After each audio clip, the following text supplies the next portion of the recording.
I like to review my Rareelectricguitar's PRS copy. This specific one is actually done after the Paul's Guitar Private Reserve. I opted for a semi-hollow variety of it, and I kept the idea of the Wilkinson pickups. Contains the one volume, one tone, two coil tap switches, the three-way selector. I put on a tremolo. This happens to be a 2-point Wilkinson tremolo. If you look in the back, you'll see a full steel block. Has a flame maple top in a tiger eye finish, though they have multiple finishes they can do for you. I upgraded to the ebony fretboard with the brushstroke inlays, which is a little bit of an upgrade of $10, but it's more than worth it. The medium jumbo frets, graphite nut, the vintage tuners, in gold, as you can see. It originally came with D'Addario strings, though I tend to prefer something a little more in line with jazz players, so I tended to go with some other strings with it. They're actually a pure nickel,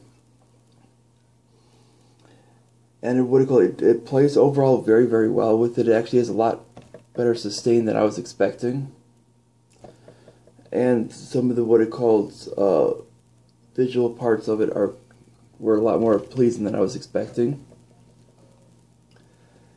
It contained the satin on the back of the neck, which I specifically requested because I need to make sure my hands can move freely across the neck.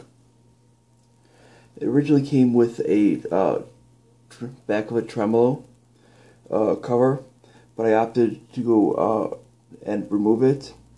That's just that's a personal aesthetic for me with it. Though you can, though your position could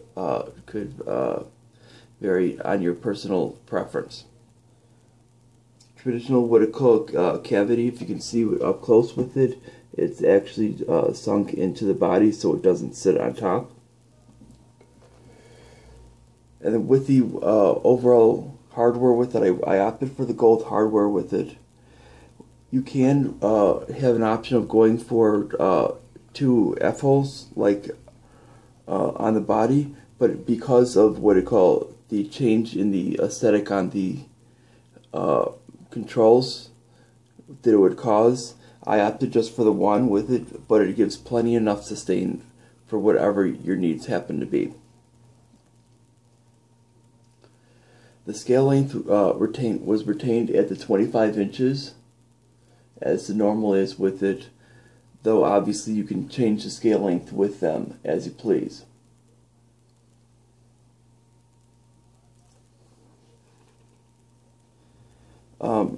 Tremolos, obviously there's more than just this option with it. You can also go for any other bridge with it, and I would recommend that it would probably sound as good with any bridge option as you can think of. The thickness is really pretty traditional to a thin-lined acoustic, with about being the 1 3/4 inch thickness. Has, you can see, an arch top, and really the sustain of it is very, very good. The notes tend to ring out for easily 8 seconds with it if you just plain hold the note, which obviously is pretty much good for any type of music. The woods I opted for was mahogany on the back with it. As you can see, this seems to be a 3-piece with it. A maple for the neck, a 1-piece. There's your rosewood overlay on the headstock, ebony fretboard, and a flame maple top. It seems to be quite a good value compared to other ones on the market. I personally paid under $600 for mine, So compared to what a real PRS costs you with it, I guess you can consider that more than an ample deal on your money. It even had the, what do you call it, the hand-painted binding on the neck with it, which I thought was originally not part of the original, but as it looks, it seems like that is an original part of the guitar. The pickups on this are designed after the PAF styles, so they give you a nice clear tone. It does get warm with it, but not so warm that it will cause notes to mix up when you're playing distorted tones on the neck. If you want any more information about this, go visit Rareelectricguitars.com and talk to their sales department to see what they can do for you.